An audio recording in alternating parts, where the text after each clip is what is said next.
Today on Build Series Sydney, I talk to Tim Nelson, who is this ethereal, elvish-like human that fronts the band Cub Sport, who've just released this beautiful sonic journey of an album called Like Nirvana. And in our chat, we talk about little hidden details, Easter eggs, that will change the way you hear particular songs on this record. I think you will find by the end of this chat, a little part of you will be a tiny bit in love with this human. Please enjoy Build Series Sydney with Tim Nelson of Cub Sport. A lot of us have had to spend a little bit more time at home recently, and for me at least, I've been spending that time here in the kitchen, learning how to make banana bread, slow cooked lamb shanks, and it means that I've been spending a lot more time listening to music, and there's been one album that has been dominating this particular room.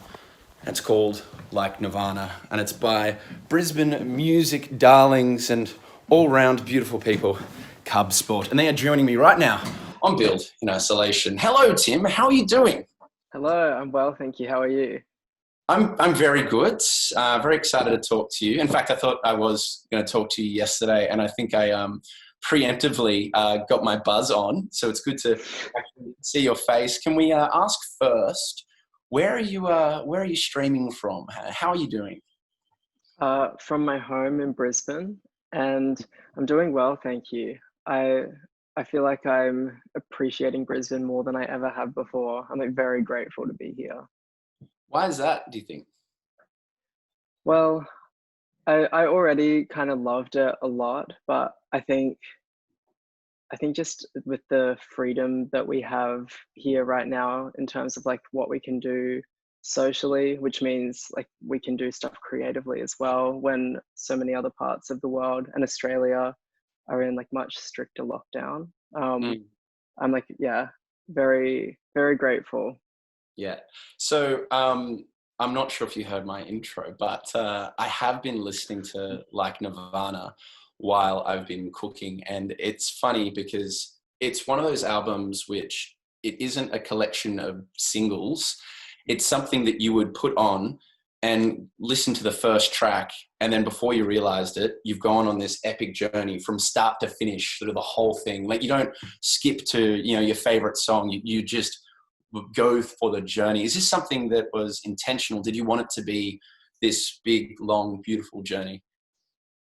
It wasn't something that I set out to do from the start, but I think that as I was starting to kind of just create all these different songs, and then I always have a playlist of all of my newest demos going, and I start trying to figure out which ones fit best where. And it started to reveal itself as this, yeah, like journey. And yeah, I think when I wrote the last full song for the album, which was Drive, and I like slotted that in there between I Feel Like I'm Changing and Be Your Man, and I listened through, I I was like, yes, this is the album. It's like, yeah, as you said, it is like one full journey.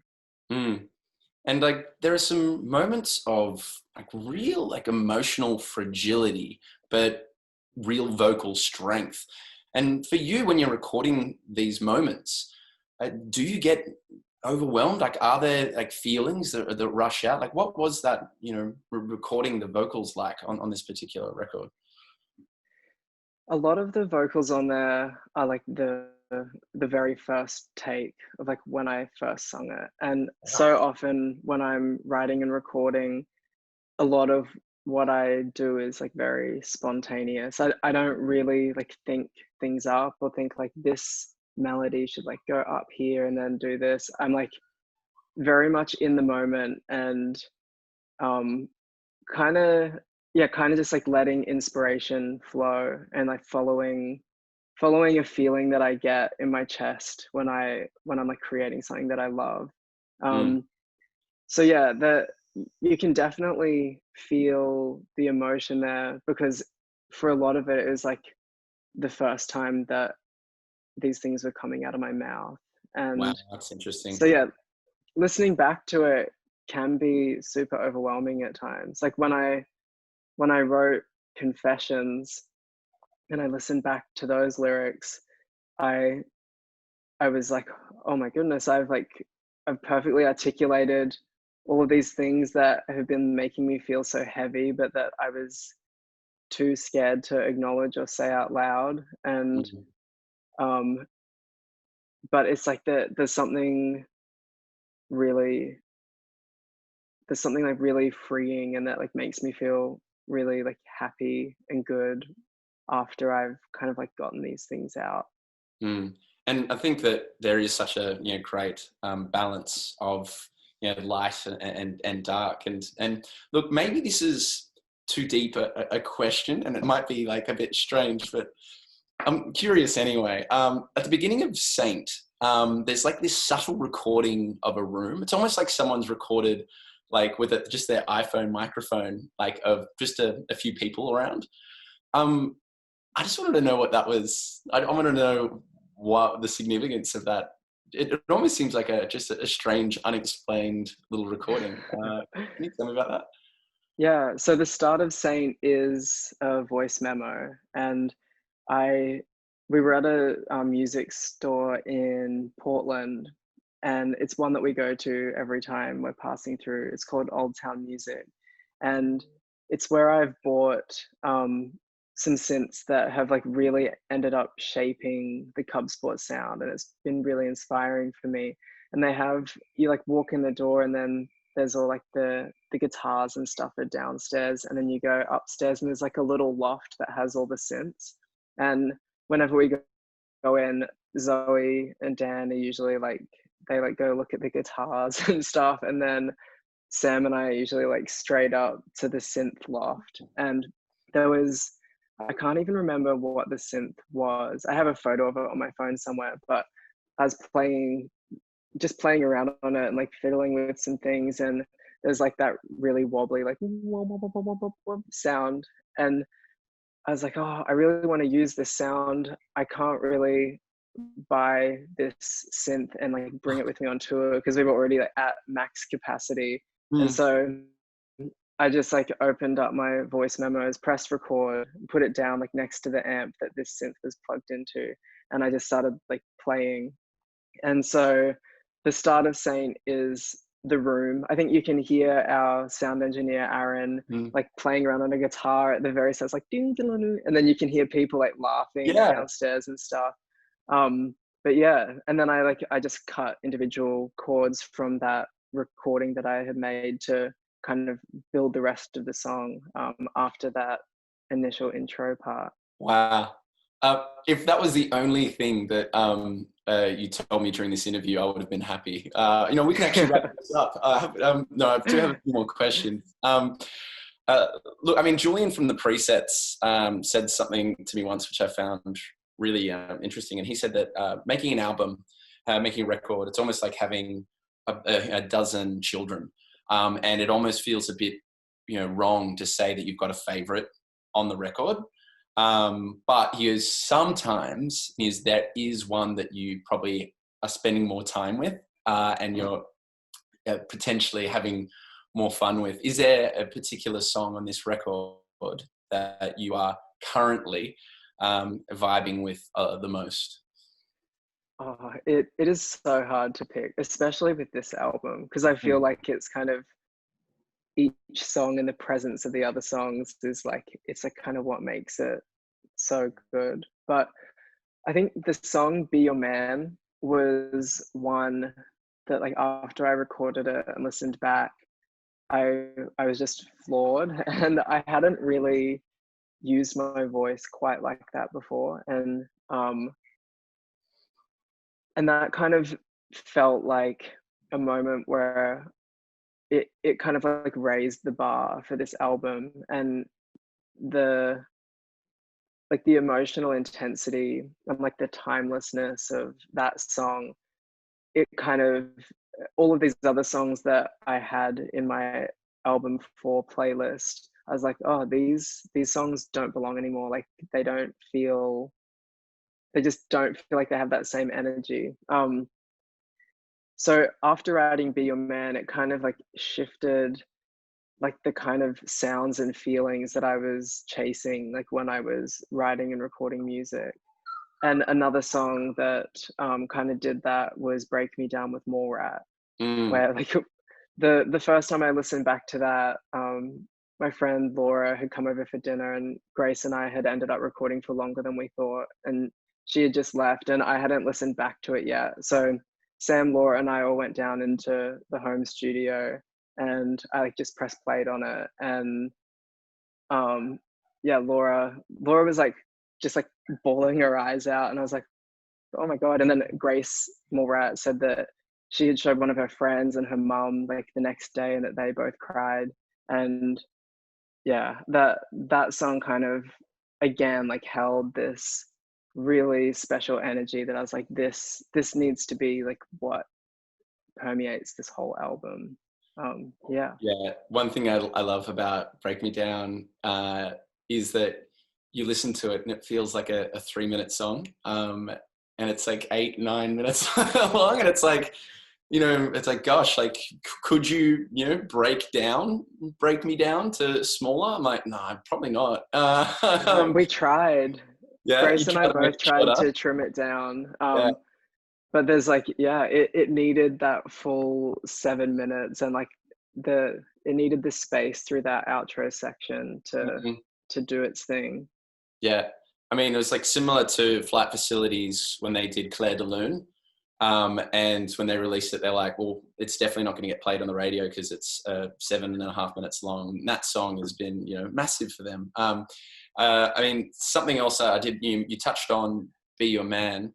Were you channeling Florence Welch in that music clip? Because, woo, my word, there was some real moments in that clip. Thank you. I was actually inspired by Kate Bush's video for Wuthering Heights. That Oh, of course. I came into the living room, and that video was on Rage, and I was like, I had already been imagining like a video that was kind of had like intentional movement in it, like out in nature for Be Your Man. And when I saw that Kate Bush video, I was like, this is the energy that I want. But yeah, I think the orange hair and like the outfit that I was wearing definitely took it to a Florence place. Mm. I mean, like watching you live, I mean, like, obviously, I think that the whole team is just so eager to play live. Would I be correct?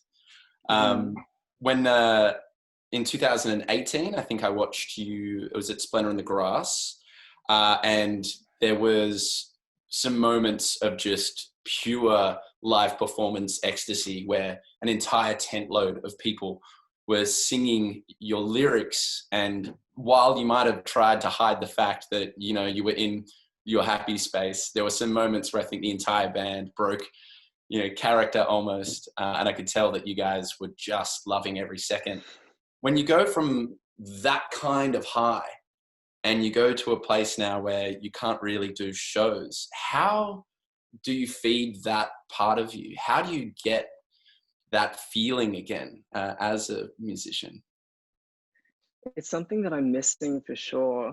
Um, we we've actually done a live video of playing this album start to finish, which we're not like officially announcing that for a little bit, and it's still like in the final stages of being put together. Please But tell me that it's in the tunnel, right? Is it in that tunnel? unfortunately, we raised the production value a bit, and it's in a studio. Um, but yeah, shooting that video actually like really brought some of that feeling of like an actual live show back, which was really nice. Playing these songs live and like all in a row feels quite incredible, and the way that it's been shot and captured, like it feels like an actual show, Mm, and we're like playing everything like live in the room, and it's I feel like that's the closest that we can really get to that feeling right now. But yeah, I think when we can actually play to an audience and share those moments and that energy and that love again, it's going to be like, yeah, mm. all time high. Oh yeah. and I'll be there. Yeah. I think that there's actually a video. Probably shouldn't tell you this. I think there's actually a video of me potentially singing "Come On and Mess Me Up" at Splendor, but like just drunken in tears. I think there's like a confetti cannon going off, and it's something I'd never want the internet ever to see. But something else that I noticed recently is that the release date of Like Nirvana landed on the 15th wedding anniversary of absolute music icon Darren Hayes. And he excitedly tweeted this, and I think that he thinks that this was intentional. So I just wanted to kind of get the answer. Was it intentional? Was this like a wedding gift, anniversary Definitely. gift? Do you know Darren? Is this someone that you know personally, or is it just someone that you musically have a connection with? Yeah, well, I've been a fan of Darren and Savage Garden for some time, and I think back in 2016, I followed Darren and he followed back, and then I like floated the idea of working on some music together, and he said that if he was going to be making music with anyone in the world, it would be me, but that he's busy working on other stuff at the moment. Wow. But then he came to our LA show last year, and he came backstage after the show and we hung out and chatted. It was quite surreal because we were kind of like fanning out like to each other at the same time. And I was like, I just can't believe that this is happening. Mm. And then he featured on our song "I Never Cried So Much in My Whole Life" last year. Mm. And yeah, we still like text every now and then, and I sent him the album about a month ago, and he just sent like the most ridiculously like beautiful, kind message back. And yeah, it's still like really surreal to me that he knows who I am and that he loves what we do. Mm. Very That cool. is very cool. Now I do have to let you go, but before I do, something I have to talk to you about is just your chilling, shiver-inducing version of Billie Eilish, which you did on Triple J. Now, as covers go, this one kind of really, really made waves, and I know that people still talk about it. Was there a particular reason why you chose to cover Billie Eilish, and if she heard your version? We chose that song because I feel like it kind of has a bit of a similar vibe to a lot of Cub Sport stuff. It's like kind of a bit sad and emotional, and it has a bunch of harmonies in there. So when we were trying to choose a song that I guess we could bring to life in our own way, one that has harmonies is always good because Sam, Zoe, and I singing together is like really special, I think. But yeah, it's such an incredible song, and the response to our version of it was really lovely. I saw on Triple J, I forget who the interviewer was, but they played part of the cover to Billy, and she's so like chill. She had like a tiny smile on her face, and she had like big sunnies on. She was like, she just gave like a little nod or something. I'm Mm. like, I'm good with that. Like the fact that she's even heard it is like Mm. pretty mind blowing. Yeah. And just wait until she listens to your new album. Imagine the Hmm. smile on her face then. Look, I just did want to say thank you so much for coming on the show, but more importantly, thank you for delivering such a musical gift to the people of Australia. Like Nirvana, definitely worth checking out if you haven't already. It's brilliant to make cold, delightful cheese boards too while drinking wine. But it's been an absolute pleasure, Tim from Cub Sport. Make sure you have a beautiful, beautiful day. Thank you, you too. Thanks for having me.